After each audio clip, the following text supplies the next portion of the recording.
আপনারা নতুন রাজনীতির পাশে থাকবেন, নতুন বাংলাদেশ গড়বার লড়াইতে সামিল হবেন, মর্যাদাবান মানুষ নাগরিক হবেন এবং কুড়িগ্রামকে মর্যাদা সম্পন্ন বাড়াবেন। গণঅভ্যুত্থানের পরে যেই নতুন রাজনীতির কথা আমরা সারা বাংলাদেশে বলছি, এই রাজনীতির মানে হচ্ছে আপনার অধিকারের হিস্সা পাওয়ার রাজনীতি।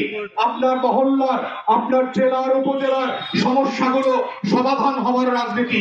আপনার অধিকারগুলো যেগুলো ফেরত পাওয়া যায় নাই সেগুলো আদায় করবার রাজনীতি। কুড়িগ্রামের 16টা নদীর পাড়ের প্লাবিত জনগণের হিস্সা আদায় করবার রাজনীতি। কুড়িগ্রামের 400 চরের মানুষের ভোগান্তি শেষ করে পুনর্বাসনের সম্মানের মর্যাদার জীবন ফিরে পাওয়ার রাজনীতি। এবং এই রাজনীতিটাই হচ্ছে শুধুমাত্র আগামী দিনের ভাগ্য বদলাতে পারবে। অতএব আমাদের বক্তব্য খুব পরিষ্কার, যদি পুরাতন আমলের রাজনীতি দিয়ে, জিন্দাবাদের স্লোগান দিয়ে একদিনে আপনার অধিকার এবং সত্তা বিক্রি করে দিয়ে আপনি 5 বছর দাসী হয়ে প্রজার মতো জীবনযাপন করবেন, না আপনি আগামী 5 বছরের প্রত্যেক দিন নাগরিক হিসাবে, স্বাধীন হিসাবে, অধিকার নিয়ে, সম্মান মর্যাদা নিয়ে মাথা উঁচু করে দাঁড়িয়ে বাংলাদেশী হিসাবে জীবনযাপন করবেন, সেটা হচ্ছে আপনার চয়েস। আমরা আপনাকে জানাতে এসেছি, আপনাদের হাতে সম্মান মর্যাদার কোনো বিকল্প পথ নাই যদি না আপনার পুরাতনকে না বলেন এবং নতুন রাজনৈতিক বন্দোবস্তকে গ্রহণ না করেন। এবং এটার মধ্য দিয়েই হচ্ছে শুধু ফুলবাড়ি আর কুড়িগ্রামের ভাগ্য বদলাবে না, প্রত্যেকটা জেলার নোক্তা চক্করে করে বাংলাদেশের লাল সবুজের পতাকার ভাগ্য বদলাবে, সম্মান বাড়বে, মর্যাদা বাড়বে। কুড়িগ্রামকে আর মঙ্গপীড়িত অঞ্চল বলতে হবে না, কুড়িগ্রাম বাংলাদেশের অন্যতম উন্নত জেলা হিসাবে পরিচিত হবে।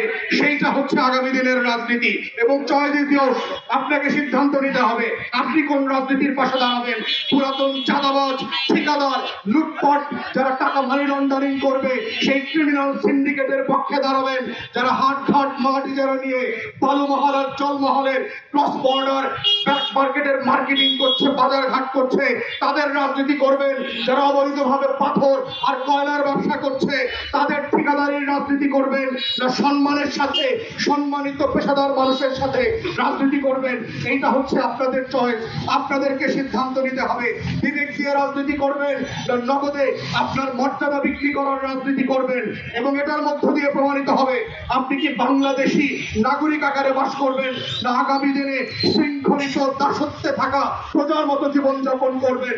আমাদের তরফ থেকে আমরা বলতে এসেছি, বাংলাদেশী হিসাবে সম্মান মর্যাদার জায়গা থেকে দ্বিতীয় অপশন ছাড়া আপনাদের হাতে কোনো অপশন নাই।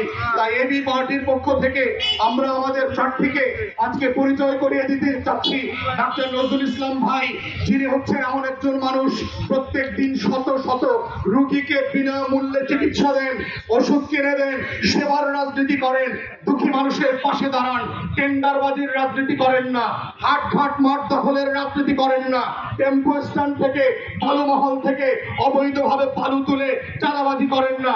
সেই রাজনীতির মধ্য দিয়েই শুধু মনে করি আমরা যে আপনাদের ভাগ্য বদলাতে পারে।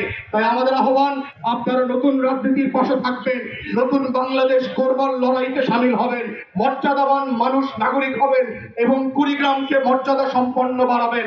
এটাই হচ্ছে আপনার হাতে চয়েস। সিদ্ধান্ত আপনাকে নিতে হবে, আপনাদেরকে নিতে হবে।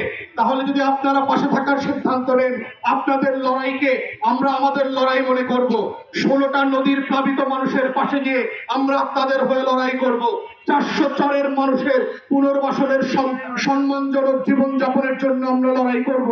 সার, বীজ, কীটনাশক যেটা অল্প মূল্যে কৃষকের পাওয়ার কথা ছিল, আমরা সেই লড়াইটা আপনাদের হয়ে করব। আপনার স্কুল কলেজে ভালো শিক্ষক এবং লেখাপড়ার মান যেন বাড়ে, আমরা সেই লড়াইটা করব।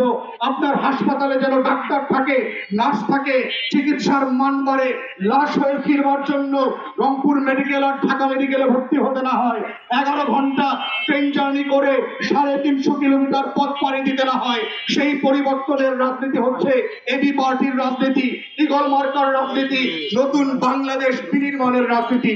সেই রাজনীতির ছায়াতলে আপনাদেরকে উদাত্ত আহ্বান জানাচ্ছি আসবার জন্য। সবাইকে অসংখ্য ধন্যবাদ। আসসালামু আলাইকুম।